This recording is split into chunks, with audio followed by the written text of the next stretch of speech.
ಬಳ್ಳಾರಿಯಿಂದ ನೇರವಾಗಿ ಬರೋಣ ಬೆಂಗಳೂರಿನ ಕೋಗಿಲು ಲೇಔಟ್ಗೆ. ಅಶ್ವಥ್ ನಾರಾಯಣ್ ಸರ್, ಈ ಬುಲ್ಡೋಜರ್ ಕಲ್ಚರ್ ಅನ್ನ ಶುರು ಮಾಡಿದ್ದು ಅಥವಾ ಕಲಿಸ್ಕೊಟ್ಟವರೇ ಬಿಜೆಪಿ ಪಕ್ಷದವರು ಯುಪಿಯಲ್ಲಿ, ಬೇರೆ ಬೇರೆ ರಾಜ್ಯಗಳಲ್ಲಿ. ಈಗ ಅದೇ ಬುಲ್ಡೋಜರ್ ಕ್ರಾಂತಿಯನ್ನ ಕರ್ನಾಟಕದಲ್ಲಿ ಅಕ್ರಮ ಯಾರೆಲ್ಲ ಒತ್ತುವರಿ ಮಾಡ್ಕೊಂಡಿದ್ದಾರೆ ಅವ್ರ ವಿರುದ್ಧ ನಾವು ಪ್ರಯೋಗ ಮಾಡ್ತೀವಿ ಅಂತಂದ್ರೆ ಕಾಂಗ್ರೆಸ್ಗೆ ಬಿಜೆಪಿಗರ ವಿರೋಧ ಯಾಕೆ? ಮನೆ ಕಳ್ಕೊಂಡವರಿಗೆ ಮಾನವೀಯತೆ ದೃಷ್ಟಿಯಿಂದ ಫ್ಲಾಟ್ ಕೊಡ್ತೀವಿ ಅಂದ್ರೆ ಅದನ್ನ ಬಿಜೆಪಿ ಯಾಕೆ ವಿರೋಧ ಮಾಡಬೇಕು? ಬುಲ್ಡೋಜರ್ ಸಂಸ್ಕೃತಿ ಅಥವಾ ಸರ್ಕಾರ ಕಾನೂನಾತ್ಮಕ ಕ್ರಮ ವಹಿಸಿರೋದನ್ನ ನಾವು ಅಭಿನಂದಿಸ್ತೀವಿ. ಅದು ನಾವೇನು ವಿರೋಧಿಸಿಲ್ಲ. ನಾವೇನು ವಿರೋಧಿಸ್ತಿರೋದು, ಅವ್ರು ಯಾವಾಗ ಕೇರಳದ ಮುಖ್ಯಮಂತ್ರಿ ಇವನ್ ಯಾವಾಗ ಬುಲ್ಡೋಜರ್ ಸರ್ಕಾರ ಅಂತ ಯಾವಾಗ ಕರೆದ್ರು ಆಗ ಇವರಿಗೆ ಆತಂಕ ಹುಟ್ಟುಕೊಡ್ತು. ಅವ್ರ ಜೊತೆಯಲ್ಲಿ ಇವರ ಎಐಸಿಸಿ ಪ್ರಧಾನ ಕಾರ್ಯದರ್ಶಿಗಳು ಕೆ.ಸಿ. ವೇಣುಗೋಪಾಲ್ ಅವರು ಟ್ವೀಟ್ ಅಲ್ಲಿ ಹಾಕ್ತರು, ಈ ರೀತಿ ಏಕಾಏಕಿ ನೀವು ಕಾನೂನಾತ್ಮಕ ಕ್ರಮವನ್ನು ವಹಿಸಿದ್ರೆ ಇದು ಸರಿಯಲ್ಲ, ವ್ಯವಸ್ಥಿತವಾಗಿಲ್ಲ, ಮಾನವೀಯತೆಗೆ ವಿರುದ್ಧವಾಗಿದೆ, ನೀವು ಸೂಕ್ತವಾದಂತಹ ಕಾನೂನಾತ್ಮಕ ಕ್ರಮವನ್ನು ವಹಿಸಿಲ್ಲ, ಏಕಾಏಕಿ ನೀವು ನೆಲಸಮವನ್ನ ಮಾಡಿದಿರಾ, ಇದು ಸರಿಯಲ್ಲ ಅಂತ ಹೇಳಿದ್ರು. ಯಾವಾಗ ಕೇರಳದ ಮುಖ್ಯಮಂತ್ರಿ ಪಿನರಾಯಿ ವಿಜಯನ್ ಅವರು ಹೇಳಿಕೆ ಕೊಟ್ಟಾಗ ಮುಖ್ಯಮಂತ್ರಿಗಳು ಆವೇಶದಲ್ಲಿ ಅವರಿಗೆ ತಿರುಗು ಉತ್ತರ ಕೊಟ್ರು, ಸರಿಯಾಗಿ ಉತ್ತರ ಕೊಟ್ರು, ಉಪಮುಖ್ಯಮಂತ್ರಿಗಳು ಉತ್ತರ ಕೊಟ್ರು, ಸರ್ಕಾರ ಉತ್ತರ ಕೊಟ್ರು. ಕೆ.ಸಿ. ವೇಣುಗೋಪಾಲ್ ಹೇಳಿದ ತಕ್ಷಣ ಇವರು ಅಡ್ಗೋದ್ರು, ಇವರ ಹತ್ರ ಧ್ವನಿನೇ ಇಲ್ದೇದಾಗಾದ್ರು, ಉತ್ತರನೂ ಇಲ್ದೇದಾಗಾದ್ರು. ಇವತ್ತು ನಾವೇನ್ ಹೇಳ್ತಾ ಇದೀವಿ, ಕಾನೂನು ಸರ್ಕಾರ ತಗೊಂಡಿರೋ ಕ್ರಮ ಸರಿಯಾಗಿದೆ, ಅದನ್ನ ಸ್ವಾಗತಿಸಿದೀವಿ. ಇವಾಗ ನೆಲಸಮವನ್ನ ಮಾಡಿರೋದು ಸರ್ಕಾರದ ಆಸ್ತಿಯಲ್ಲಿ ಅತಿಕ್ರಮವನ್ನ ಮಾಡಿದ್ದಾರೆ. ಈ ಅತಿಕ್ರಮ ಮಾಡಿರೋರು ಯಾರು? ಬಾಂಗ್ಲಾದೇಶಿಯರು. ಇವತ್ತು ಈ ಬಾಂಗ್ಲಾದೇಶಿಯರು ಇವರು ಅತಿಕ್ರಮವನ್ನ ಮಾಡಿರೋನ್ನ ತೆರವುಗೊಳಿಸಿ ಅವ್ರ ದೇಶಕ್ಕೆ ವಾಪಸ್ ಕಳಿಸಿ ಅಂತ ಹೇಳ್ತಾ ಇದ್ದೀವಿ. ಅವರಿಗೆ ಯಾಕೆ ಪುನರ್ವಸತಿಯನ್ನ ಕಲ್ಪಿಸ್ತೀರಿ? ಇದು ತಪ್ಪು. ನಮ್ಮಲ್ಲಿ 38 ಲಕ್ಷ ಜನ ಅರ್ಜಿಯನ್ನ ಹಾಕಿ ಮನೆಗಾಗಿ ಕಾಯ್ತಾ ಇದ್ದಾರೆ. 38 ಲಕ್ಷ ಜನ ದುಡ್ಡು ಕಟ್ಟಿ ಅರ್ಜಿಯನ್ನ ಹಾಕಿ ಕಾಯ್ತಾ ಇದ್ದಾರೆ. ಅವ್ರಿಗೆ ಮನೆ ಕೊಡೋದು ಬಿಟ್ಟು ಇಲ್ಲಿಗಲ್ ಆಗಿ ಆಕ್ಯುಪೈ ಮಾಡಿದಂತವ್ರಿಗೆ ಇವಾಗ ಮನೆ ಕೊಡಕ್ ಹೋಗಿರೋದು ಎಷ್ಟು ಮಟ್ಟಿಗೆ ಸರಿ ಇದೆ? ಇದು ಸರಿನಾ? ಇದನ್ನು ಪ್ರಶ್ನೆ ಮಾಡಿ ನಾವು ಸಾರ್ವಜನಿಕವಾಗಿ ಯಾವಾಗ ಸರ್ಕಾರ ತಪ್ಪು ಮಾಡುತ್ತೋ, ಸರ್ಕಾರ ಯಾವಾಗ ಜನನ ರಕ್ಷಣೆ ಮಾಡಿ ಕಾನೂನಾತ್ಮಕವಾಗಿ ನಡ್ಕೋಬೇಕಾಗಿದೆಯೋ, ಕಾನೂನನ್ನ ಗೌರವಿಸಬೇಕಾಗಿದೆಯೋ, ಯಾವಾಗ ಅವರು ಕಾನೂನು ಪಾಲನೆ ಮಾಡಲ್ಲ, ಕಾನೂನು ಗೌರವಿಸಲ್ಲ, ಆಗ ಪ್ರತಿಪಕ್ಷದ ಜವಾಬ್ದಾರಿ ಆಗಿರುತ್ತೆ ಸರ್ಕಾರವನ್ನ ಬುದ್ಧಿ ಹೇಳೋದು, ಅವರಿಗೆ ಸರಿಯಾದ ಮಾರ್ಗದರ್ಶನ ಜವಾಬ್ದಾರಿಯಾಗಿ ವರ್ತನೆ ಮಾಡಲಿಲ್ವಾ ಅಶ್ವಥ್ ನಾರಾಯಣ್ ಅವರೇ? ಅಲ್ಲಿ ಅನೇಕರನ್ನ ರಿಪಬ್ಲಿಕ್ ಕನ್ನಡ ಮಾತನಾಡಿಸ್ತೂ ಕೂಡ ಅನೇಕರು ಕನ್ನಡ ಸ್ಪಷ್ಟವಾಗಿ ಮಾತನಾಡ್ತಾರೆ. ತಾತನ ಕಾಲದಿಂದ ನಾವು ಇಲ್ಲೇ ಇದ್ದೀವಿ, ನಾವು ಕನ್ನಡಿಗರು ಅಂತ ಹೇಳ್ತಾರೆ. ಬಟ್ ವಿರೋಧ ಪಕ್ಷವಾಗಿ ತಾವೇನ್ ಹೇಳ್ಬಿಟ್ರಿ, ಅಲ್ಲಿ ಇರೋರೆಲ್ಲ ಅಕ್ರಮ ಬಾಂಗ್ಲಾದೇಶಿಗಳು, ನೀವು ಕನ್ನಡಿಗರಿಗೆ ಮಾಡ್ತಾ ಇರುವ ಅವಮಾನ ಅಲ್ವಾ ಇದು? ಖಂಡಿತ ಇಲ್ಲ. ನೀವು ನೋಡಿ, ಮೊದಲು ಬಂದಿದ್ದೇನು, ಪಿನರಾಯಿ ವಿಜಯನ್ ಅವ್ರಿಗೂ ಆ ಸ್ಥಳಕ್ಕೆ ಏನ್ ಸಂಬಂಧ ಇತ್ತು? ಏನ್ ಸಂಬಂಧ ಇತ್ತು ಹೇಳಿ? ಏನ್ ಕೇರಳ ರಾಜ್ಯದವರು ಇದ್ರಲ್ಲಿ? ಕೇರಳ ರಾಜ್ಯದವರಿದ್ರ? ಒಬ್ರೊಬ್ರು ಇರಲಿಲ್ಲ. ಯಾಕೆ ಅವ್ರ ವಿಷಯವನ್ನ ಪ್ರಸ್ತಾಪ ಮಾಡಿದ್ರು? ಪ್ರಸ್ತಾಪ ಮಾಡಿದಂತ ಹಿನ್ನೆಲೆ ನಾನು ಹೇಳಕ್ ಇಷ್ಟಪಡ್ತೀನಿ. ಯಾವಾಗ ಅಲ್ಲಿ ವೆಸ್ಟ್ ಬೆಂಗಾಲಿನ ಕಾರ್ಗಳು, ವೆಸ್ಟ್ ಬೆಂಗಾಲಿನ ಜನ, ಯಾರು ಬಾಂಗ್ಲಾದೇಶದಿಂದ ಬಂದಂತ ವ್ಯಕ್ತಿಗಳ ಒಂದು ಏಜೆಂಟ್, ವ್ಯವಸ್ಥಿತವಾಗಿ ನಡೆತಿರುವಂತ ಒಂದು ರ್ಯಾಕೆಟ್ ಅದು, ಅಲ್ಲಿ ಯಾವಾಗ ಅದು ಬಯಲಾಗಿದ್ದ ತಕ್ಷಣ, ಹಾಗಿದ್ರೆ ಸರ್ಕಾರ ನೆಲ ಧ್ವಂಸ ಮಾಡೋ ಮುಂಚೆ ಜವಾಬ್ದಾರಿ ಇರ್ಲಿಲ್ವಾ? ಈ ಸರ್ಕಾರಕ್ಕೆ ಜವಾಬ್ದಾರಿ ಇರ್ಲಿಲ್ವಾ? ಇದು ಮನವರಿಕೆ ಇರ್ಲಿಲ್ವಾ? 25 ವರ್ಷ ಅಂತ ಹೇಳ್ತಾರೆ. ಈ ಪ್ರಾಪರ್ಟಿ ಹ್ಯಾಂಡ್ ಓವರ್ ಮಾಡಿದೆ 2016ರಲ್ಲಿ ಬಿಬಿಎಂಪಿಗೆ ಹ್ಯಾಂಡ್ ಓವರ್ ಮಾಡಿದ್ಮೇಲೆ ಇಲ್ಲಿ ಮನೆ ಕಟ್ಟಿರೋದು ಸ್ಯಾಟಲೈಟ್ ಇಮೇಜ್ ಪ್ರಕಾರವಾಗಿ ಕಳೆದ 2 ವರ್ಷದಲ್ಲಿ ಮನೆ ಕಟ್ಕೊಂಡಿರುವಂತದ್ದು ಬಹಳ ಸ್ಪಷ್ಟವಾಗಿ ವ್ಯಕ್ತವಾಗುತ್ತೆ. ಹಾಗೆ ಯಾವಾಗ ಇವರು ಬಾಂಗ್ಲಾದೇಶಿಯರು ಅಂತ ಸ್ಪಷ್ಟವಾಗಿ ನಾವು ಹೇಳಕ್ ಸ್ಟಾರ್ಟ್ ಮಾಡಿದ್ವೋ, ಏನ್ ಮಾಡಿದ್ರು? ಸುತ್ತಮುತ್ತಿದ್ದಂತ ಪ್ರದೇಶದ ಜನರನ್ನ ಕರ್ಕೊಂಡ್ಬಂದು ಅಲ್ಲಿ ಬೇರೆಯವ್ರನ್ನ ಏನ್ ಹೇಳ್ತಾರಲ್ಲ, ಬೋಗಸ್ ಮತ್ತು ಡೂಪ್ಲಿಕೇಟ್ ಜನರನ್ನ ಬೇರೆಯವ್ರನ್ನ ಕರ್ಕೊಂಡ್ಬಂದು ನಿಲ್ಲಿಸಿ ಅವರನ್ನ ಇಲ್ಲಿ ವಾಸ ಮಾಡ್ತಿದ್ರು ಅಂತ ಅವರನ್ನ ಪ್ರೂವ್ ಮಾಡ್ಲಿಕ್ಕೆ ಕೊಟ್ಟಿದ್ರು. ಹಾಗಿದ್ರೆ ಬಿಬಿಎಂಪಿ ಅವ್ರನ್ನ ನೆಲ ಸಮ ಮಾಡೋ ಮುಂಚೆ ಇವ್ರದೆಲ್ಲ ಮಾಹಿತಿ ತಗೊಂಡಿರ್ಲಿಲ್ವಾ? ಈ 170 ಜನ ಅಂತ ಮನೆ ಹೇಳ್ತಿರಲ್ಲ, 170 ಜನ, ಈ 170 ಜನದ ಮಾಹಿತಿ ಇರ್ಲಿಲ್ವಾ? ಈ ಮಾಹಿತಿಗಳು ಇಟ್ಕೊಂಡಿದ್ರೆ ಯಾಕೆ ಮತ್ತೆ ಚೆಕ್ ಲಿಸ್ಟ್ ಇಟ್ಕೊಂಡು ಹೋಗಿದ್ರು ಇವರು? ಚೆಕ್ ಲಿಸ್ಟ್ ಇಟ್ಕೊಂಡು ನಿಮ್ಮ ಆಧಾರ್ ಕೊಡಿ, ಇದನ್ನ ಕೊಡಿ, BPL ಕಾರ್ಡ್ ಕೊಡಿ, ಅದನ್ನ ಕೊಡಿ. ಆ ಚೆಕ್ ಲಿಸ್ಟ್ ಅಲ್ಲಿ ನೀವು ನೋಡಬೇಕು, ಅದರಲ್ಲಿ ಬರ್ತ್ ಸರ್ಟಿಫಿಕೇಟ್ ಕೇಳಿಲ್ಲ, ವಂಶವೃಕ್ಷ ಕೇಳಿಲ್ಲ. ಮೂಲಭೂತವಾಗಿ ಬರ್ತ್ ಸರ್ಟಿಫಿಕೇಟ್ ಇಲ್ಲ ಅಂದ್ರೆ ಅವ್ರು ಎಲ್ಲಿಯವರು ಅಂತಾನೆ ಗೊತ್ತಾಗಲ್ಲ. ಹಾಗಾಗಿ ಬರ್ತ್ ಸರ್ಟಿಫಿಕೇಟ್ ಕೇಳಬೇಕಾಗಿತ್ತು. ಈ ಚೆಕ್ ಲಿಸ್ಟ್ ಇಟ್ಕೊಂಡು ಬರಬೇಕು, ತದನಂತರ ಚೆಕ್ ಲಿಸ್ಟ್ ಇಟ್ಕೊಂಡು ಬರಬೇಕಾಗಿಲ್ಲ. ಅಧಿಕಾರಿಗಳು ಇದನ್ನ ಸಮರ್ಥಿಸಿ 94 ಆಗಿದ್ರೆ 25 ವರ್ಷದಿಂದ ಇದ್ರೆ ಇವ್ರಿಗೆ 94cc ನಲ್ಲಿ ಮನೆ ಸಿಕ್ಬಿಟ್ಟಿರೋದು. ಸರಿ ಸರ್, ಸ್ಯಾಟಲೈಟ್ ಇಮೇಜ್ ಏನೋ ಈಸಿಯಾಗಿ ತೆಗೆದುಬಿಡ್ತು ವಿರೋಧ ಪಕ್ಷ ಬಿಜೆಪಿ ಅವರು. ನಿಜವಾಗ್ಲೂ ಬಾಂಗ್ಲಾದೇಶಿಗರೇ ಆಗಿದ್ರೆ ಅದನ್ನ ದಾಖಲೆ ತರಿಸೋದು ಅಥವಾ ಅದನ್ನ ಪ್ರೂವ್ ಮಾಡ್ಲಿಕ್ಕೆ ಬೇಕಾದ ವ್ಯಾಲಿಡೇಷನ್ ಡಾಕ್ಯುಮೆಂಟ್ಗಳು ಇದು ತೆಗೆಸೋದು ಬಿಜೆಪಿ ಕಷ್ಟನಾ? ಕೇವಲ ಗಾಳಿಲ್ ಗುಂಡಿ ಹೊಡಿಯೋದಾ ಇವ್ರು ಬಾಂಗ್ಲಾದೇಶಿಗಳು you have to prove it ಅಲ್ಲ? ಆ ದಾಯಿತ್ವ ವಿರೋಧ ಪಕ್ಷದ ಮೇಲೆ ಇದೆಯಲ್ಲ. ಸ್ಮಿತಾ ಅವರೇ, ಇದನ್ನೆಲ್ಲ ತೆರವುಗೊಳಿಸೋ ಮುಂಚೆ ಹೋಗಿರೋರು ಯಾರು? ಇದನ್ನ ಗಮನಿಸ್ತಿರೋರು ಯಾರು? ಆಡಳಿತ ಮಾಡ್ತಿರೋರು ಯಾರು? ಸರ್ಕಾರ, ಕಾಂಗ್ರೆಸ್ ಸರ್ಕಾರ. ಇವರೆಲ್ಲ ದಾಖಲೆನ ತಗೊಂಡು ಯಾವ ತರ ಬಹಳ ಸ್ಪಷ್ಟವಾಗಿ ಇವ್ರು ದಾಖಲಾತಿ ಇದ್ದಿದ್ರೆ, ಇವ್ರಿಗೆ ಅರ್ಹತೆ ಇದೆ, ಎಲಿಜಿಬಿಲಿಟಿ ಇದ್ದಿದ್ರೆ, ಇವ್ರಿಗೆ 94cc ಹೇಳ್ತಾ ಇದೀನಲ್ಲ, 2015 ಮುಂಚೆನೆ ಅರ್ಜಿ ಹಾಕಿ ಇವ್ರಿಗೆಲ್ಲ ರೆಗ್ಯುಲರೈಸ್ ಮಾಡ್ಕೊಡ್ಬೋದಿತ್ತು. ಹಾಗಾಗಿ ಅವರು 2015 ಮುಂಚೆ ಇಲ್ಲ 94cc ಅಲ್ಲಿ ಎಲಿಜಿಬಿಲಿಟಿ ಬರೋಲ್ಲ. ಹಾಗಾಗಿ ಇದನ್ನ ತೆರವುಗೊಳಿಸೋ ಮುಂಚೆ ದಾಖಲೆ ತಗೊಳ್ದೇನೆ ತೆರವುಗೊಳಿಸಕ್ಕಾಗತ್ತಾ? ಸೊ ಇದೆಲ್ಲ ಮಾಡಿರೋರು ಕಾಂಗ್ರೆಸ್ ಸರ್ಕಾರ. ಇವತ್ತೇನು ಒಂದು ಕೇರಳದಲ್ಲಿ ಚುನಾವಣೆ ಇದೆ, ಕೇರಳದಲ್ಲಿ ಮುಸಲ್ಮಾನರು ವೋಟ್ ಬೇಕು ಅವರಿಗೆ. ಈ ಮುಸಲ್ಮಾನರು ವೋಟ್ ಪಡ್ಕೊಳ್ಳೋಕೋಸ್ಕರ ಕಾನೂನು ಬೇಡ, ಸಂವಿಧಾನನೂ ಬೇಡ, ಪ್ರಜಾಪ್ರಭುತ್ವನೂ ಬೇಡ, ಏನ್ ಬೇಕಾದ್ರೆ ಮಾಡ್ತೀವಿ. ವೋಟಿಗೋಸ್ಕರ ನಾವು ತುಷ್ಟೀಕರಣಕ್ಕೋಸ್ಕರ ಏನನ್ನು ಬೇಕಾದ್ರೆ ಮಾಡ್ತೀವಿ ಅನ್ನೋದಕ್ಕೆ ಸಾಕ್ಷಿನೇ ಕೋಗಿಲು. ಸರಿ, ಓಟ್ಗೋಸ್ಕರ ಫ್ಲಾಟ್ ಕೊಡ್ತಿದ್ದಾರೆ ಅನ್ನೋದು ಬಿಜೆಪಿ ಆರೋಪ ಇರಬಹುದು. ನೀವು ಕೂಡ ಈ ಕೋಗಿಲು ಉಳಿಸಿ ಅನ್ನೋ ಪ್ರತಿಭಟನೆಯಲ್ಲಿ ಅಬ್ಬರದ ಭಾಷಣ ಮಾಡಿದ್ರಿ, ಸೊಂಟ ಇಲ್ಲದ ಸರ್ಕಾರ ಅಂದ್ಬಿಟ್ರಿ ಸರ್ಕಾರವನ್ನ. ಆದ್ರೆ ವಿರೋಧ ಪಕ್ಷ ಬಿಜೆಪಿ ಗಟ್ಟಿ ಧ್ವನಿ ಇಲ್ಲದ ವಿರೋಧ ಪಕ್ಷ ಆಗ್ಬಿಟ್ಟಿದ್ಯಾ? ನೀವ್ ಏನೇ ಪ್ರತಿಭಟನೆ ಮಾಡಿದ್ರು, ಎಷ್ಟೇ ಟ್ವಿಟರ್ ಅಲ್ಲಿ ವಾರ್ ಮಾಡಿದ್ರು ಕೂಡ ಫ್ಲಾಟ್ ಕೊಟ್ಟೇ ತೀರ್ತೀವಿ ಅಂತ ಸರ್ಕಾರ ನಿರ್ಧಾರ ಮಾಡಿದ, ಬೇಕಾದ ಪ್ರಕ್ರಿಯೆ ಕೂಡ ನಡೀತಿದೆ. ಏನ್ ಪ್ರಯೋಜನ ಆಯ್ತು ಬಿಜೆಪಿಯ ಹೋರಾಟ? ಏನ್ ಪ್ರಯೋಜನ ಆಯ್ತು ನಿಮ್ಮ ಅಬ್ಬರದ ಭಾಷಣ? ಖಂಡಿತ ನೋಡಿ, ಸರ್ಕಾರ ತನ್ನ ಅಧಿಕಾರ ದುರ್ಬಳಕೆಯನ್ನು ಮಾಡಿಕೊಡೋ ಕೊಟ್ಟಾಗ ಪ್ರಜಾಪ್ರಭುತ್ವದಲ್ಲಿ ನಮ್ಮ ಕರ್ತವ್ಯ ಏನು? ಜನಕ್ಕೆ ಮನವರಿಕೆ ಮಾಡೋದು, ಜಾಗೃತಿ ಮೂಡಿಸುವಂಥದ್ದು, ಸರ್ಕಾರಕ್ಕೆ ಮನವರಿಕೆಯನ್ನು ಮಾಡೋದು, ಪ್ರಬಲವಾಗಿ ಅದನ್ನು ವ್ಯಕ್ತಪಡಿಸುವಂಥದ್ದು ನಮ್ಮ ಕರ್ತವ್ಯ ಆಗಿದೆ. ಇದನ್ನು ಮೀರಿ ನಾವು ಬಂಡತನದಲ್ಲಿ ಅಧಿಕಾರ ದುರ್ಬಳಕೆಯನ್ನು ಮಾಡ್ತೀವಿ. ಇದೊಂದೇ ಮೊದಲೇ ಬಾರಿ ಅಲ್ಲ, ಇದನ್ನು ಹಲವಾರು ಬಾರಿ ಕೇರಳ ರಾಜ್ಯದಲ್ಲಿ ಆನೆ ತುಳಿತಕ್ಕೆ ಸತ್ತೋಗಿರೋರ್ಗು ದುಡ್ಡು ಕೊಡ್ತಾರೆ, ಅಲ್ಲಿ ಮನೆ ಬಿದ್ದೋದ್ರೆ ದುಡ್ಡು ಕೊಡ್ತಾರೆ, ವಯನಾಡಿಗೆ ಮಾತ್ರ ಸ್ಪೆಷಲ್ ಸ್ಟೇಟಸ್ ಕೊಡ್ತಾರೆ. ಈ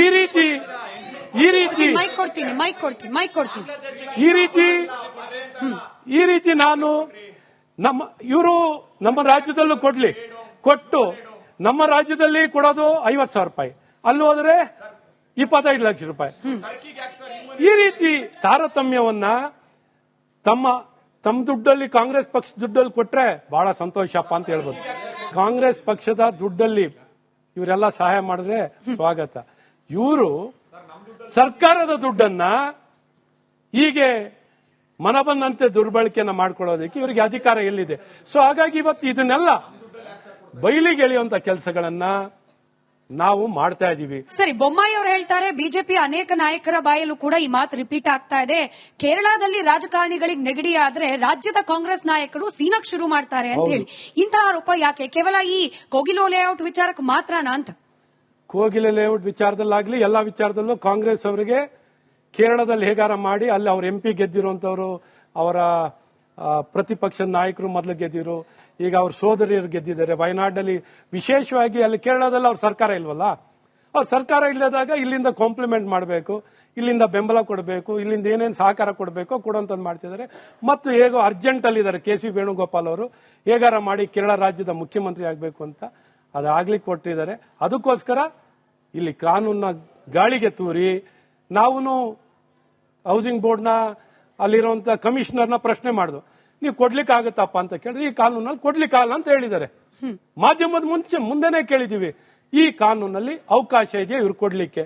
ಇಲ್ಲ ಸರ್, ಅರ್ಜಿ ಹಾಕಬೇಕು, ಅರ್ಜಿ ಹಾಕಿ ಹಿರಿತನದಲ್ಲೇ ಕೊಡಬೇಕು, ಇದನ್ನ ಯಾರು ದುರ್ಬಳಕೆ ಮಾಡ್ಕೊಳಕ್ ಆಗಲ್ಲ ಅಂತ ಬಹಳ ಸ್ಪಷ್ಟವಾಗಿ ಕಮಿಷನರ್ ಸ್ಪಷ್ಟವಾಗಿ ಕಾನೂನಲ್ಲಿ ಕೋಗಿಲಿನಲ್ಲಿ ನೆಲಸಮಾಗಿ ಅಲ್ಲಿರುವಂತಹ ಬಾಂಗ್ಲಾದೇಶಿಯರಿಗೆ ಮನೆ ಕೊಡ್ಲಿಕ್ಕೆ ಅವಕಾಶ ಇಲ್ಲ ಅಂತ ಬಹಳ ಸ್ಪಷ್ಟವಾಗಿ ನೀವೇನು ಘಂಟಾಘೋಷವಾಗಿ ಹೇಳ್ತಿದ್ದೀರಿ ಕೋಗಿಲು ಲೇಔಟ್ ನಲ್ಲಿ ಇರೋರೆಲ್ಲ ಬಾಂಗ್ಲಾದೇಶಿಗರೇ ಅಂತ ಹೇಳಿ. But republic Kannada reality check ಮಾಡ್ತಿದೆ ಸರ್. ಇನ್ಫ್ಯಾಕ್ಟ್ ನಿಸಂದ್ರದಲ್ಲೂ ಕೂಡ ಮನೆಗಳನ್ನ ನೆಲಸಮ ಮಾಡಲಾಯಿತು. ಎರಡೂ ಕಡೆಗಳಲ್ಲಿ ಜನ ಏನ್ ಹೇಳ್ತಿದ್ದಾರೆ, ಅದರಲ್ಲೂ ಮುಸ್ಲಿಂ ಸಮುದಾಯದ ವೋಟರ್ಸ್ ಏನ್ ಹೇಳ್ತಾ ಇದ್ದಾರೆ, ಮುಂದಿನ ಸತಿ ತಿಪ್ಪರ್ ಲಾಗ ಹಾಕಿದ್ರು ಕೂಡ ಕಾಂಗ್ರೆಸ್ ನಾವು ವೋಟ್ ಹಾಕೋದಿಲ್ಲ ಅಂತ ಹೇಳಿ. ಇಮಿಡಿಯೇಟ್ ಆಗಿ ನಮ್ಮ ಪ್ರತಿನಿಧಿ ಪ್ರಶ್ನೆ ಕೇಳಿದ್ರೆ, ಹಾಗಾದ್ರೆ ಬಿಜೆಪಿ ಗೆಲ್ಲಿಸ್ತೀರಾ ಅಂತಂದ್ರೆ, ಬಿಜೆಪಿ ಅವರು ಕೂಡ ಇಲ್ಲಿ ರಾಜಕಾರಣ ಮಾಡ್ತಿದ್ದಾರೆ ಹೊರತು ನಮ್ಮಂತ ನಿಸ್ಸಹಾಯಕರ ಕೈ ಹಿಡಿಯೋ ಪ್ರಯತ್ನ ಅವ್ರು ಮಾಡ್ತಿಲ್ಲ.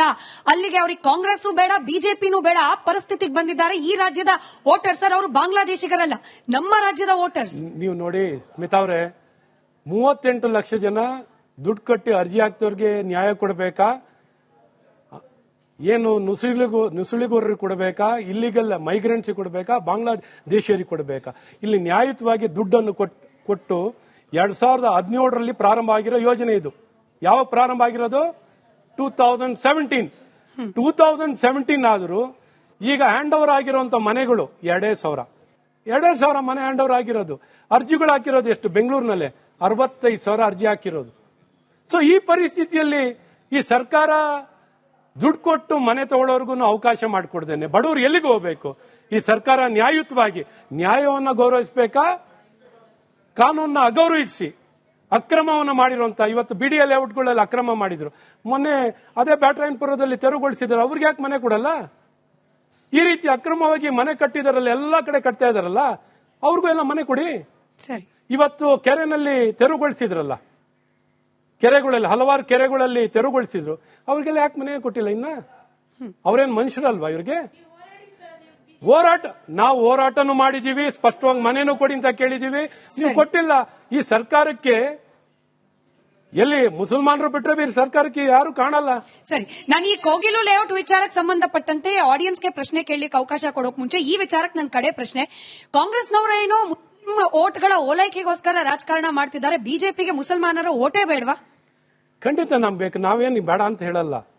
ಆದ್ರೆ ಈ ರೀತಿ ತುಷ್ಟೀಕರಣ ಓಲೈಸೋ ಮಾಡೋ ಕೆಲಸ ನಾವು ಮಾಡಲ್ಲ. ನಾವು ಮುಸಲ್ಮಾನರು ನಮ್ಮ ಭಾರತೀಯರಂತಾನೆ ಹೇಳೋದು. ಆದ್ರೆ ಓಲೈಸುವಂತರು ಓಲೈಕ ರಾಜಕಾರಣವನ್ನ ಖಂಡಿಸ್ತೀವಿ. ಏನ್ ಅಪೀಸ್ಮೆಂಟ್ ಪೊಲಿಟಿಕ್ಸ್ ನಾವು ಎಗನೆಸ್ಟ್ ಆಗಿದ್ದೀವಿ. ನಮ್ಮ ಅಪೀಸ್ಮೆಂಟ್ ಪರವಾಗಿಲ್ಲ, ಡಿವಿಸಿವ್ ಪೊಲಿಟಿಕ್ಸ್ ಪರವಾಗಿಲ್ಲ, ವೋಟ್ ಬ್ಯಾಂಕ್ ಪೊಲಿಟಿಕ್ಸ್ಗೆ ಸಂಪೂರ್ಣವಾಗಿ ವಿರೋಧಿಸ್ತೀವಿ. ಈ ರೀತಿ ಕಾನೂನನ್ನ ದುರ್ಬಳಕೆ ಮಾಡಲಿಕ್ಕೆ ವಿರೋಧಿಸ್ತೀವಿ. ನ್ಯಾಯಯುತವಾಗಿ 38 ಲಕ್ಷ ಜನ ಅರ್ಜಿ ಹಾಕಿದ್ದಾರೆ, ಅವ್ರಿಗೆ ಯಾಕೆ ಕೊಡಲ್ಲ? ಅವ್ರ ಪರವಾಗಿ ನಿಂತ್ಕೋಬೇಕಾ? ಈ ರೀತಿ ಬಾಂಗ್ಲಾದೇಶಿಯರ ಪರವಾಗಿ ನಾವು ನಿಂತ್ಕೋಬೇಕಾ? ಬಾಂಗ್ಲಾದೇಶಿಯರ ಪರವಾಗಿ ನಿಂತ್ಕೊಂಡ್ರೆ ನಾವ್ಯಾಕೆ ಬೇಕಾಗಿತ್ತು? ಇಲ್ಲಿ ಅವ್ರ ಹತ್ರ BPL ಕಾರ್ಡ್ ಇದೆ, ಆಧಾರ್ ಕಾರ್ಡ್ ಇದೆ, ಬರ್ತ್ ಸರ್ಟಿಫಿಕೇಟ್ ಇದೆ, ಅಂತವ್ರಿಗೂ ಬಾಂಗ್ಲಾದೇಶಿ ಅಂತಿರಲ್ಲ. ಕರೆಕ್ಟ್ ಆಗಿ ನೀವು ಅದ್ರ ಬಗ್ಗೆ ತನಿಖೆ ಮಾಡಿ ಕ್ರಮ ತಗೊಳ್ಳೋದಾಗಿದ್ರೆ ಯಾರು ಆಧಾರ್ ಕಾರ್ಡ್ ಕೊಟ್ರೋ, ಯಾರು BPL ಕಾರ್ಡ್ ಕೊಟ್ರೋ ಅವ್ರ ಮೇಲೂ ಕ್ರಮ ತಗೊಳ್ಳಿ ಸರ್. ಏನು ಕ್ರಮ ತಗೊಳ್ದೇನೆ ಏಕಾಏಕಿ ನೀವು ಬಾಂಗ್ಲಾದೇಶಿ ಅಂದ್ರೆ ಏನರ್ಥ? ನಮ್ಮ ಸರ್ಕಾರ ಈಗ 10 ವರ್ಷದಲ್ಲಿ ಬಂದಿರುವಂತದ್ದು, ಕೇಂದ್ರದಲ್ಲಿ 11 ವರ್ಷದಲ್ಲಿ. 60 ವರ್ಷ ಕಾಲ ಅಧಿಕಾರದಲ್ಲಿದ್ದಾಗ ಕಾಂಗ್ರೆಸ್ ಅವ್ರ ಕಾಲದಲ್ಲಿ ಈ ರೀತಿ ನುಸುಳಿಗೋರರು, ಇಲ್ಲಿಗಲ್ ಇಮಿಗ್ರೆಂಟ್ಸ್ ಸರ್, ಹಾಗಾದ್ರೆ ಕೇಂದ್ರ ಸರ್ಕಾರ ಸಂಪೂರ್ಣವಾಗಿ ವಿಫಲ ಆಗಿದೆ ಅಂತ ನೇರವಾಗಿ ಒಪ್ಕೊಂಡಂಗಾಯ್ತು. ನಾನು ಉತ್ತರ ಕೊಡ್ತಾ ಇದ್ದೀನಲ್ಲ, ಅವಕಾಶ ನಾನು ನಮ್ಮ ಸರ್ಕಾರದ ಅವಧಿಯಲ್ಲಿ ಅಲ್ಲ, ಒಂದ್ ನಿಮಿಷ, ನಮ್ಮ ಸರ್ಕಾರದ ಅವಧಿಯಲ್ಲಿ ಈ ರೀತಿ ಇಲ್ಲಿಗಲ್ ಆಗಿ ಬರೋದನ್ನ ಸಂಪೂರ್ಣವಾಗಿ ತಡಿಲಿಕ್ಕೆ ಎಲ್ಲಾ ರೀತಿಯಾದಂತಹ ಕ್ರಮವನ್ನು ವಹಿಸುವಂತದ್ದಾಗ್ತಿದೆ. ಹಾಗಾಗಿ CAA ತಂದಿದ್ದು, CAA ಕಾನೂನ ತಂದದ್ದು ಇತಿಹಾಸದಲ್ಲಿ ಹಲವಾರು ವರ್ಷದಿಂದನೇ ತರಬೇಕಿತ್ತು. ಸ್ವಾತಂತ್ರ್ಯ ಬಂದಂತ ಸಂದರ್ಭದಲ್ಲೇನೆ ಈ ಕಾನೂನನ್ನ ತರ್ತೀವಿ ಅಂತ ಕಾಂಗ್ರೆಸ್ನವರು ಹೇಳಿದ್ರು. ಆದ್ರೆ ತರುವಂತ ಶಕ್ತಿ ಅವ್ರಿಗೆ ಯಾವತ್ತೂ ಇರಲಿಲ್ಲ. ಇವತ್ತು ತರುವಂತ ಕಾನೂನನ್ನ ಆಯ್ತು, ಪ್ರಯೋಜನ ಕೇಳಿ. CAA ಅನುಷ್ಠಾನ ಮಾಡಲಿಕ್ಕೆ ಎಷ್ಟು ರೀತಿ ಅಡಚಣೆಯನ್ನ ಕಾಂಗ್ರೆಸ್ ಪಕ್ಷದವರೇ ಯಾವ ರೀತಿ ಅಡಚಣೆ ಸಮಸ್ಯೆನ ನಿರ್ಮಾಣ ಮಾಡಿದ್ದೀರಾ, ಅದ್ರ ಮಧ್ಯದಲ್ಲೂ ಅನುಷ್ಠಾನವನ್ನು ಮಾಡಲಿಕ್ಕೆ ಪ್ರಾಮಾಣಿಕ ಪ್ರಯತ್ನ ಇವತ್ತು ನಡೆದು ಮಾಡ್ತಿರೋಂಥದ್ದಿದೆ. ಶಾಹಿನ ಭಾಗದಲ್ಲಿ ನಿಂತ್ಕೊಂಡು ಇದಕ್ಕೆ ಸಮಸ್ಯೆ ನಿರ್ಮಾಣ ಮಾಡಿದವರು ಯಾರು, ಇದಕ್ಕೆ ಬೆಂಬಲವಾಗಿ ನಿಂತವ್ರು ಯಾರು, ಯಾವ ರೀತಿ ಸಮಸ್ಯೆನ ಇಡೀ ದೇಶ ವ್ಯಾಪ್ತಿಯಲ್ಲಿ ನಿರ್ಮಾಣ ಮಾಡಿದ್ದೀರಾ, ಇದೆಲ್ಲ ಗೊತ್ತಿರೋದು. ಆದರೂ ಇವತ್ತು SIR ನಲ್ಲೂ ಈ ಕ್ರಮ ವಹಿಸುವಂತದ್ದಾಗ್ತಿದೆ. SIR ಮೂಲಕನೂ ಈ ಐಡೆಂಟಿಟಿ ನೀವು ಹೇಳಿದ್ರಲ್ಲ, ಆಧಾರ್ ಇಟ್ಕೊಂಡಿದ್ದಾರೆ, 56 ಐಡೆಂಟಿಟಿ ಕಾರ್ಡ್ ಇದೆ. 56 ಐಡೆಂಟಿಟಿ ಕಾರ್ಡ್ ಇದ್ರೂ ಸಹ ಇವರು ಮತದಾರ ಪಟ್ಟಿನಲ್ಲಿ ಯಾರ್ಯಾರು ಇದಾರಲ್ಲ, ಮತದಾರ ಪಟ್ಟಿಯಲ್ಲಿ ಈಗ ಕೆಲವು ರಾಜ್ಯದಲ್ಲಿ ಎಷ್ಟೆಷ್ಟು ಲಕ್ಷ ಜನ ಕೈ ಬಿಟ್ಟು ಹೋಗ್ತಿದ್ದಾರೆ ಅನ್ನೋದು ನೀವೇ ನೋಡ್ತಿದ್ದೀರಾ. ಅದೇ ದಾರಿಯಲ್ಲಿ ಕರ್ನಾಟಕ ರಾಜ್ಯದಲ್ಲೂ ಇವತ್ತು ಅದನ್ನ ಕ್ರಮವನ್ನು ವಹಿಸಿದಾಗ ಕಾಂಗ್ರೆಸ್ ಪಕ್ಷ ಸ್ವಾಗತಿಸ್ತಾ, ಇವತ್ತು ಅದನ್ನ ವಿರೋಧಿಸ್ತಾನೆ ಹೋದ್ರು. ಇವತ್ತು ಬಾಂಗ್ಲಾದೇಶರು ನಮ್ಗೆ ಓಟ್ ಹಾಕ್ತಾರೆ ಅನ್ನೋಂತ ಒಂದು ಭರವಸೆನಲ್ಲಿ, ವಿಶ್ವಾಸದಲ್ಲಿ ಇವತ್ತು ಕಾಂಗ್ರೆಸ್ ಪಕ್ಷ ಅವ್ರ ಪರವಾಗಿ ನಿಂತ್ಕೊಳ್ತಾ ಇದೆ. ಹಾಗಾಗಿ ಇವತ್ತು ನಾವು ಇದನ್ನೆಲ್ಲ ತಡಿಲಿಕ್ಕೆ, ಸ್ವಚ್ಛವನ್ನಗೊಳಿಸಲಿಕ್ಕೆ ಇವತ್ತು ಮತದಾರ ಪಟ್ಟಿ, ಇವತ್ತು ಬೇರೆ ದೇಶದವರು ಐಡೆಂಟಿಟಿ ಕಾರ್ಡ್, ನಮ್ಮ ಸ್ನೇಹಿತರು ಹೇಳಿದಾಗೆ ಐಡೆಂಟಿಟಿ ಕಾರ್ಡ್ ಇದ್ರು ಅವರು SIR ನಲ್ಲಿ ಸೇರ್ಕೊಳ್ಳಲ್ಲ. ಹಾಗಾಗಿ ಇವರೆಲ್ಲ ಯಾವ ರೀತಿ ಜಾಲ ಇದೆ ಅನ್ನೋಂಥದ್ದು ಇವರು ಹೇಳಿದ್ದಾರೆ. ಇನ್ನು ಮುಂದಿನ ದಿನದಲ್ಲೂ ಇದನ್ನು ಇನ್ನೂ ಆಚೆ ಬರುತ್ತೆ. ಯಾವ ರೀತಿ ಇವರು ಫೇಕ್ ಕಾರ್ಡ್ಗಳು ಮಾಡ್ಕೋತಿದ್ದಾರೆ, ವ್ಯವಸ್ಥಿತವಾಗಿ ಜಾಲ ಇದೆ, ಇವ್ರ ಪರವಾಗಿ ಯಾರಿದ್ದಾರೆ, ಇವ್ರಿಗೆ ಸಾಫ್ಟ್ ಲ್ಯಾಂಡಿಂಗ್ ಎಲ್ಲ ಆಗುತ್ತೆ, ಎಲ್ಲಿಂದ ಬರ್ತಾರೆ, ಇಲ್ಲಿಂದ ಯಾರ್ಯಾರು ಇದ್ದಾರೆ, ಎಲ್ಲ ವ್ಯವಸ್ಥಿತವಾಗಿ ನಡೀತಿರುವಂತ ಒಂದು ಜಾಲ ರಾಜ್ಯದಲ್ಲಿ ನಡೀತಿರೋದು ಗೊತ್ತಿದೆ. ಬೇರೆ ರಾಜ್ಯದಲ್ಲೂ ನಡೆಸ್ತಾ ಇರೋದು ಅವ್ರ ಪರವಾಗಿರೋರು ಇದ್ದಾರೆ. 38 ಲಕ್ಷ ದುಡ್ಡು ಕಟ್ಟಿ ಕಾಯ್ತಾ ಇದಾರೆ ಅಂದ್ರಿ. ನಾನು ದುಡ್ಡು ಕಟ್ಟಿದ್ದೀನಿ, 38 ಲಕ್ಷ ಜನ ಕಾಯ್ತಾ ಇದ್ದಾರೆ ಅಂತ ನಾನು ಕಟ್ಟಿದ್ದೀನಿ. ಆದ್ರೆ ನನಗೆ ಮನೆ ಇದೆ, ನಾನು ರಸ್ತೆಯಲ್ಲಿಲ್ಲ. ಸೂರಿಲ್ಲದವರಿಗೆ ಮನೆಗಳನ್ನ ಕೊಡುವುದು ಸರ್ಕಾರದ ಮೊದಲ ಆದ್ಯತೆ. ಪೂರ್ತಿ ಹೇಳ್ಬಿಡ್ತೀನಿ. ಕನ್ನಡಿಗರಲ್ಲದವರಿಗೆ ಇಲ್ಲಿ ಮನೆ ಕೊಡಲ್ಲ. ನಿಯಮಗಳನ್ನ ಮೀರಿ ಮನೆ ಕೊಡೋದಕ್ಕೆ ಬರೋದೇ ಇಲ್ಲ. ನೀವ್ ಹೇಳಿದ್ರೆ ನಾನು ಒಪ್ತೀನಿ. ಮನೆ ಕೊಡ್ತೀವಿ ಅಂದಿದ್ದು ಹೌದು, ಆದ್ರೆ ನಿಯಮಗಳನ್ನ ಮೀರ್ ಕೊಡ್ತೀವಿ. ಕನ್ನಡಿಗರಿಗೆ ಅಲ್ಲದವ್ರಿಗೆ ಮನೆ ಕೊಡ್ತೀವಿ, ಬಾಂಗ್ಲಾದವ್ರಿಗೆ ಮನೆ ಕೊಡ್ತೀವಿ, ಸಾಧ್ಯವೇ ಇಲ್ಲ. ಅಪ್ಪಿತಪ್ಪಿ ಏನಾದ್ರೂ ಕೊಡೋ ಪ್ರಯತ್ನಗಳನ್ನ ಮಾಡಿದ್ರು ಕೂಡ ನೀವು ಸುಮ್ನೆ ಇರೋದಿಲ್ಲ. ನೀವು ಕೋರ್ಟ್ಗೆ ಹೋಗ್ತೀರಿ, ಅದಕ್ಕೆ ಸ್ಟೇ ತಂದೆ ತರ್ತೀರಿ, ಕೊಡೋದಕ್ಕೆ ಬರೋದೇ ಇಲ್ಲ. ಕನ್ನಡಿಗರಿಗೆ ಮಾತ್ರ ಮನೆ, ನೆನ್ಪಿಟ್ಕೊಳ್ಳಿ. ಜನವರಿ 2ನೇ ತಾರೀಕು ಕೋಗಿಲು ಲೇಔಟ್ಗೆ ಹೋಗಿ ಗುಡ್ ನ್ಯೂಸ್ ಕೊಡ್ತಿದೆ ಸರ್ಕಾರ ಅಂತ ಹೇಳಿದ ಜಮೀರ್ ಅವ್ರ ಪಾಪ ಇವ್ರ ಕಲ್ತಷ್ಟು ಕಲೀಲಿಲ್ಲ ಅನ್ಫಾರ್ಚುನೇಟ್ಲಿ. ಈಗ ನಮ್ಮ ಭಾರತ ದೇಶವನ್ನ ಆಳ್ತಾ ಇರೋ ಬಿಜೆಪಿ ಸರ್ಕಾರ, ನರೇಂದ್ರ ಮೋದಿ ಅವರು ವಿಶ್ವಕ್ಕೆ ಗುರುಗಳು ಸರ್. ನೀವು ಕರ್ನಾಟಕದಲ್ಲಿ ನಿಂತ್ಕೊಂಡು ನುಸುಳುಕೋರರು ಬರ್ತಾ ಇದ್ರೆ, ನುಸುಳುಕೋರರು ಅಲ್ಲಿ ಮೋದಿ ಸಾಹೇಬರು ಸಹ ದೀದಿಯವರ ವಿರೋಧವಾಗಿ ಭಾಷಣ ಮಾಡಬೇಕಾದ್ರೆ ಇದೇ ಮಾತನ್ನ ಹೇಳ್ತಾರೆ. ಆಮೇಲೆ ಗೃಹ ಸಚಿವರಾದ ಅಮಿತ್ ಶಾ ಅವರು ಇದೇ ಮಾತನ್ನ ಹೇಳ್ತಾರೆ. ವಿಶ್ವ ಗುರುಗಳು ಯಾರಿಗೆ ಸರ್ ಆಗಿರೋದು ನರೇಂದ್ರ ಮೋದಿ ಅವರು? ನಮ್ಗೆ ಇದೊಂದು ಪ್ರಶ್ನೆ ಕಾಡ್ತಿದೆ ಸರ್. ದೇಶನ ಕಾಪಾಡ್ಕೊಳ್ಳಕ್ಕೆ ದೇಶಕ್ಕೆ ಬರ್ತಾ ಇರೋ ನುಸುಳುಕೋರರನ್ನ ತಡೆಯಕ್ಕೆ ಆಗದೆ ಇರೋರು ನಾಳೆ ಪಾಕಿಸ್ತಾನದಿಂದ ಬಂದು ಗುಂಡಲ್ ರಾಕೆಟ್ ಬಿಡ್ತಾರೋ, ಬಾಂಬ್ ಹಾಕ್ತಾರೋ, ಇನ್ನು ನಮ್ಮ ದೇಶನ ಹೆಂಗ್ ಕಾಪಾಡ್ತಾರೆ ಸರ್? ಜನರನ್ನ ತಡೆಯಕ್ ಆಗ್ತಿಲ್ಲ ವಿಶ್ವಗುರುಗಳ ಕೈಯಲ್ಲಿ. ವಿಶ್ವಗುರು ಅನ್ನುವಂಥದ್ದು ಒಂದು ಮಾನವೀಯತೆಯಲ್ಲಿ ಆಧಾರದಲ್ಲಿ ಒಂದು ಒಳ್ಳೆ ಸಂಬಂಧ, ಒಂದು ಸಂಪರ್ಕ, ವಿಶ್ವದಲ್ಲಿ ವಸುದೈವ ಕುಟುಂಬಕಂ ಅನ್ನುವಂತ ಒಂದು ಕಾನ್ಸೆಪ್ಟ್ ನಲ್ಲಿ ಕೆಲಸ ಮಾಡುವಂಥದ್ದು, ಜನರನ್ನ ಕಾಪಾಡಕ್ಕೇನೆ. ಆದರೆ ಹಂಗಂತ ನಾವೇನು ಬಾಂಗ್ಲಾದೇಶಿಯರನ್ನ ನಮ್ಮ ದೇಶದ ಒಳಗಡೆ ಬರ್ಲಿಕ್ಕೆ ನಾವೇನು ಸ್ವಾಗತಿಸ್ತಿಲ್ಲ. ಅವರನ್ನ ತಡೆಗಟ್ಟಲಿಕ್ಕೆ ಇವತ್ತು ಬಹಳಷ್ಟು ಬಲವಾದ ಕ್ರಮವನ್ನು ವಹಿಸಿ ಹಲವಾರು ರೀತಿ ಕಾನೂನುಗಳನ್ನ ನಮ್ಮ ಭಾರತೀಯರು, ನಮ್ಮ ಬೇರೆ ಬೇರೆ ಮೈನಾರಿಟಿಗಳು ಆ ದೇಶದಲ್ಲಿದ್ದು ಏನು ಅವರ ಒಂದು ಕಿರುಕುಳ, ಅವರ ಪರ್ಸಿಕ್ಯೂಷನ್, ಇವನ್ನೆಲ್ಲ ತಡಿಲಿಕ್ಕಾಗದೆ ಅವರು ವಲಸೆ ಬಂದಂತವರು ನಮ್ಮ ದೇಶಕ್ಕೆ. ಇವತ್ತು ಅಲ್ಲಿ ಮುಸ್ಲಿಂ ಮೆಜಾರಿಟಿ ಇರುವಂತ ದೇಶದಲ್ಲಿ ಎಷ್ಟು ಜನಸಂಖ್ಯೆ ಇದ್ರು, ಆ ದೇಶದಲ್ಲಿ ಹಿಂದೂಗಳು ಎಷ್ಟು ಜನ ಇದ್ರು, ಇವತ್ತು ಎಷ್ಟು ಪರ್ಸೆಂಟೇಜ್ ಇದ್ದಾರೆ, ಇವತ್ತು ಭಾರತದಲ್ಲಿ ಎಷ್ಟು ಪರ್ಸೆಂಟೇಜ್ ಜನ ಮುಸಲ್ಮಾನರು ಇದ್ರು, ಎಷ್ಟು ಜನ ಆಗಿದ್ದಾರೆ, ಆ ಪಾಕಿಸ್ತಾನದಲ್ಲಿ ಎಷ್ಟು ಜನ ಇದ್ರು, ಬಾಂಗ್ಲಾದೇಶದಲ್ಲಿ ಎಷ್ಟು ಜನ ಇದ್ರು, ಇವತ್ತು ಎಷ್ಟು ಪರ್ಸೆಂಟೇಜ್ ಇದ್ದಾರೆ ಅಂತ ಹೇಳಬೇಕು. ಇವತ್ತು ಅಲ್ಲಿ ಅವ್ರನ್ನ ಕಿರುಕುಳ ಕೊಡ್ತಿರೋದು, ಅವ್ರ ಜೀವ ತಗೊಳ್ತಿರೋದು, ಏನ್ ಬಹಿರಂಗವಾಗಿ ಅವರಿಗೆ ಪ್ರಾಣಾಪಾಯ ಆಗ್ತಿದ್ದಾಗ ಯಾರು ಅವ್ರ ರಕ್ಷಣೆಗೆ ಬರ್ತಿದಾರ? ಯಾರು ಒಬ್ರು ಕಾಂಗ್ರೆಸ್ ಪಕ್ಷದ ನಾಯಕರು ಮಾತಾಡ್ತಿದಾರ? ಅವರ ರಕ್ಷಣೆಗೆ ಮಾತಾಡ್ತಿದಾರ? ಯಾರು ಒಬ್ರು ಮಾತಾಡ್ತಿದಾರ? ಇವತ್ತು ಇಲ್ಲಿಗಲ್ ಮೈಗ್ರೇಷನ್ ಬಾಂಗ್ಲಾದೇಶದಿಂದ ಆಗೋದಕ್ಕಾಗ್ಲಿ, ಪಾಕಿಸ್ತಾನದಿಂದ ಆಗೋದಕ್ಕಾಗ್ಲಿ ಸಂಪೂರ್ಣವಾಗಿ ತಡೆಗಟ್ಟಲಿಕ್ಕೆ ಎಲ್ಲಾ ರೀತಿಯಾದಂತಹ ಕ್ರಮ ಭಾರತ ಸರ್ಕಾರದಿಂದ ಆಗ್ತಾ ಇದೆ. ಈ ಮುಂಚೆ ಇವರು ಬೇರೆ ಬೇರೆ ಅವಧಿಯಲ್ಲಿ ಆಗಿರುವಂತದ್ದು ಬೇರೆ ಬೇರೆ ಲೆಗಸಿ ಪ್ರಾಬ್ಲಮ್ಸ್, ನಮಗೇನು ಬೇರೆ ಬೇರೆ ಸಂದರ್ಭದಲ್ಲಿ ಲೆಗಸಿ ಪ್ರಾಬ್ಲಮ್ಸ್ಗಳನ್ನ ತಂದುಕೊಟ್ಟಿರುವಂತವ್ರು ಕಾಂಗ್ರೆಸ್ ಪಕ್ಷದವರು. ಇವತ್ತು ಇದನ್ನು ಸರಿಪಡಿಸಲಿಕ್ಕೆ ಇವತ್ತು ಸಿಎ ತರುವಂತದ್ದಾಗ್ಲಿ, ಇವತ್ತು SIR ತರುವಂತದ್ದು ಎಲ್ಲವನ್ನು ತಗೊಂಡು ಸರಿಪಡಿಸಿ ಇದನ್ನು ಐಡೆಂಟಿಫೈ ಮಾಡಲಿಕ್ಕೆ ಇವತ್ತು ಬರೀ ಆಧಾರ ಇದ್ಬಿಟ್ರೆ ಅವರು ನಮ್ಮ ದೇಶದವ್ರು ಆಗಲ್ಲ. ಅದಕ್ಕೆ ಆದಂತ ಪೌರತ್ವದ ವಿಚಾರದಲ್ಲಿ ಅದರದೇ ಆದಂತಹ ದಾಖಲೆಗಳು ಇರ್ತದೆ, ಅದನ್ನ ಗಮನಿಸಿ ಕ್ರಮ ವಹಿಸುವಂತದ್ದಾಗುತ್ತೆ. ಸ್ನೇಹಿತರೆ, ನೀವು ಆತಂಕ ಪಡಬೇಡಿ. ಇಲ್ಲಿ ಕಾಂಗ್ರೆಸ್ ಸರ್ಕಾರದಿಂದ ಇಂಥ ಯಾವುದೇ ಕ್ರಮ ಕಾಂಗ್ರೆಸ್ ಸರ್ಕಾರದಿಂದ ನಾವು ಬಯಸಲಿಕ್ಕಾಗಲ್ಲ. ಇದೇನೇ ಆದ್ರೂ ಕೇಂದ್ರ ಸರ್ಕಾರದಿಂದನೇ ಮಾಡ್ಲಿಕ್ಕಾಗತ್ತೆ, ಆದ್ರೆ ಅವರಿಂದನೇ ಮಾಡಬೇಕು ಅಂತ ಹೇಳಕ್ ಇಷ್ಟ. ಕೋಗಿಲು ಸಂಬಂಧಪಟ್ಟಂಗೆ ನೀವು ತಕ್ಷಣ ಅಲ್ಲಿ ಹೋದ್ರಿ, ಫ್ಯಾಕ್ಟ್ ಚೆಕ್ ಎಲ್ಲ ಮಾಡಿದ್ರಿ, ಅಶೋಕ್ ಅವ್ರು ಹೋಗಿದ್ರು, ಎಲ್ಲ ಮಾಡಿದ್ರು, ಅವರೆಲ್ಲ ಇತ್ತೀಚೆಗೆ ಬಂದವರು ಸ್ಯಾಟಲೈಟ್ ಇಮೇಜ್ ತಗೊಂಡ್ರೆ 2 ವರ್ಷ ಮುಂಚೆ ಇರೋದು, ಮುಂಚೆ ಇರ್ಲಿಲ್ಲ ಅಂದ್ಬಿಟ್ಟು ಇದೆಲ್ಲ ಲೂಪೋಲ್ಸ್ಗಳನ್ನೆಲ್ಲ, ಆಮೇಲೆ ಜೊತೆಗೆ ವಂಶವೃಕ್ಷ ಇಲ್ಲ ಅಂತ ಹೇಳಿದ್ರಿ, ಬರ್ತ್ ಸರ್ಟಿಫಿಕೇಟ್ ಇಲ್ಲ ಅಂತ ಹೇಳಿದ್ರಿ. ಈ ಲೂಪೋಲ್ಸ್ ಎಲ್ಲಾನು ನೀವೇ ಕಾಂಗ್ರೆಸ್ ಅವ್ರಿಗೆ ಎತ್ಕೊಡ್ತಾ ಇದ್ದೀರಾ. ಅದನ್ನೆಲ್ಲ ಅವ್ರು ರೆಕ್ಟಿಫೈ ಮಾಡ್ಕೊಂಡು ಕರೆಕ್ಟ್ ಆಗಿ ಸೀನಿಯಾರಿಟಿ ಲಿಸ್ಟ್ ಮಾಡಿ ಕೊಟ್ಬಿಡ್ತಾರೆ. ಅವಾಗ ಏನ್ ಮಾಡ್ತೀರಾ ನೀವು? ಈ ಡಾಕ್ಯುಮೆಂಟ್ಸ್ ಎಲ್ಲಾನು ಇಟ್ಕೊಂಡು ಸೀಕ್ರೆಟ್ ಆಗಿ ಇಟ್ಕೊಂಡು ನಾಳೆ ಕೋರ್ಟ್ಗೆ ಹೋಗಿ ಸ್ಟೇ ಆರ್ಡರ್ ತಗೊಂಡು ಈಸಿಯಾಗಿ ಹೊಡಿಬೋದಾಯ್ತು. ನೀವೇ ಅವ್ರ ಪರವಾಗೆಲ್ಲ ಕೆಲಸ ಮಾಡ್ತಾ ಇದ್ದಂಗಿದೆಲ್ಲ ಯಾಕೆಲ್ಲ ಹೇಳ್ತಾ ಇದ್ದೀರಾ ಪ್ರತಿ ದಿವಸ? ಇದು ಬಿಜೆಪಿ ಕಾರ್ಯಕರ್ತರ ರೆಪ್ರೆಸೆಂಟೇಟಿವ್ ವಾಯ್ಸ್ ತರ ಆಯ್ತು ಸರ್. ಬಿಜೆಪಿ ನಾಯಕರಿಗೆ ಪ್ರಶ್ನೆ. ಬರ್ತ್ ಸರ್ಟಿಫಿಕೇಟ್ ಏನಾದ್ರು ಕೊಡ್ಸಾಗಿದ್ರೆ ಎಲ್ಲ ಕೊಡ್ಸೋರು. ಇದು ಸುಲಭ ಅಲ್ಲ ಬರ್ತ್ ಸರ್ಟಿಫಿಕೇಟ್ ಮಾಡ್ಲಿಕ್ಕೆ. ಅದ್ರದ್ದೇ ಆದಂತ ಕಾಲ, ಬೇರೆ ಬೇರೆ ಕಾಲದಲ್ಲಿ ಇವಾಗ ಅವ್ರ ತಂದೆ ತಾಯರು ಬಂದಾಗ ಬೇರೆ ಬೇರೆ ಕಾಲದಲ್ಲಿ ಅದು ಡಿಜಿಟಲ್ ಎನ್ರೋಲ್ ಆಗುವಂಥದ್ದು, ರಿಜಿಸ್ಟರ್ ಆಗುವಂಥದ್ದು. ಈಗ ಬಂದವರು ಅವ್ರ ಮಕ್ಕಳು ಮಾಡ್ಕೋಬಹುದೇ ಹೊರ್ತು ಅವ್ರ ತಂದೆ ತಾಯರು ಮಾಡ್ಲಿಕ್ಕೆ ಅದಕ್ಕೆ ವಂಶಾವಳಿ ಕೇಳೋದು, ಯಾರ ಮಗು ಎಲ್ಲಿ ಹುಟ್ಟಿದ್ದು ಯಾರು ಅಂತ ಕೇಳ್ಕೊಳ್ಳೋಂಥದ್ದು ಆಗುತ್ತೆ.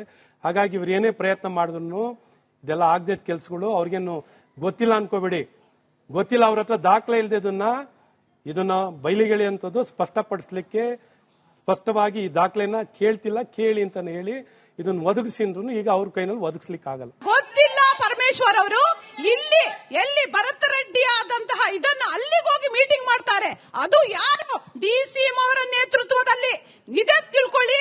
ಇಲ್ಲಿ ಡಿಸಿಎಂ ಯಾರು, ಗೃಹ ಸಚಿವರು ಯಾರು ಅಂತ ಕಾಂಗ್ರೆಸ್ ಅವ್ರನ್ನ ಕೇಳಕ್ ಇಷ್ಟಪಡ್ತೀನಿ. ಗೃಹ ಸಚಿವರು ಹೋಗಿ ಅಲ್ಲಿ ನೋಡಬೇಕಾಗಿದ್ದು, ಉಪಮುಖ್ಯಮಂತ್ರಿಗಳು ಹೋಗಿ ಬಹಿರಂಗವಾಗಿ ತಪ್ಪು ಮಾಡಿದವ್ರ ಪರವಾಗಿ ನಿಂತ್ಕೊಂಡು ಬ್ಯಾಟಿಂಗ್ ಹೊಡೆದು ಬಂದರು. ಸೊ ಹಾಗಾಗಿ ತಪ್ಪು ಮಾಡಿದವ್ರ ಪರವಾಗಿ ಸರ್ಕಾರ ನಿಂತ್ಕೊಂಡಿದೆ ಅಂದ್ರೆ ಸರ್ಕಾರ ತಪ್ಪು ಮಾಡಿದವ್ರ ಪರವಾಗಿ ನಿಂತ್ಕೊಂಡಿದೆ. ಅವರು ಬಂಡತನದ ಅತಿರೇಕ, ಬಂಡತನ ಅಷ್ಟೇ, ಅದು ಬಂಡತನ. ಇವಾಗ ಮಹಾರಾಷ್ಟ್ರ ಪೊಲೀಸ್ ಅವರು ಬಂದು ಮೈಸೂರಿನಲ್ಲಿ ಪತ್ತೆ ಹಚ್ಚುವಂಥದ್ದು, ಗುಲ್ಬರ್ಗಾದಲ್ಲಿ ಪತ್ತೆ ಹಚ್ಚುವಂಥದ್ದು, ಬೆಂಗಳೂರಿನಲ್ಲಿ ಪತ್ತೆ ಹಚ್ಚೋದು. Karnataka home department, Karnataka police ಏನ್ ಮಾಡ್ತಿದ್ದಾರೆ? ಸೊ ಮಹಾರಾಷ್ಟ್ರ ಪೊಲೀಸ್ ಅವ್ರು ಬಂದು ಇದನ್ನೆಲ್ಲ ಏನು ಪತ್ತೆ ಹಚ್ಚುವಂತ ಕೆಲಸಗಳನ್ನು ಮಾಡ್ತಿದ್ದಾರೆ. ಹಾಗಾಗಿ ಇಲ್ಲಿ ಎಲ್ಲಾ ರೀತಿಯಾದಂತ ಈ ಕೆಲಸಗಳು, ಚಟುವಟಿಕೆಗಳು ನಡೀತಿದೆ ಅನ್ನೋದಕ್ಕೂ ಮತ್ತೆ ಆ ಪೊಲೀಸ್ ಇನ್ಸ್ಪೆಕ್ಟರ್ಗಳು ಹ್ಯಾಂಡ್ ಇನ್ ಗ್ಲೋ ಇದ್ರು ಅಂತಾನು ಇವತ್ತು ಅವರು ಅದನ್ನ ಮುಚ್ಚಾಕ್ಲಿಕ್ಕೆ ಸಸ್ಪೆನ್ಷನ್ ಮಾಡಿರುವಂತ ಅವರು ಇನ್ಸ್ಪೆಕ್ಟರ್ ಸ್ವತಃ ಸರಿ ಸಸ್ಪೆನ್ಷನ್ ಆಗಿರುವಂತದ್ದು ನೀವು ನೋಡಿದೀರಾ. ಹಾಗಾಗಿ ಈ ಸರ್ಕಾರದಲ್ಲಿ ಬಹಳ ಸ್ಪಷ್ಟವಾಗಿ ವ್ಯಕ್ತ ಆಗುತ್ತೆ, ಎಲ್ಲೆಲ್ಲೂ ನೋಡ್ರು ಮಾದಕ ವಸ್ತುಗಳು ಎಲ್ಲೆಲ್ಲಿ ಬೇಕಾದ್ರೂ ಸಿಗುತ್ತೆ. ಇದಕ್ಕೆ ಎಲ್ಲ ಒಂದ್ ಕಡೆ ಉತ್ತೇಜನ, ಎಲ್ಲಾ ಕಡೆ ಸಿಗ್ತಿರೋದು ಬಹಳ ಸ್ಪಷ್ಟವಾಗಿ ವ್ಯಕ್ತವಾಗ್ತಿರೋದು.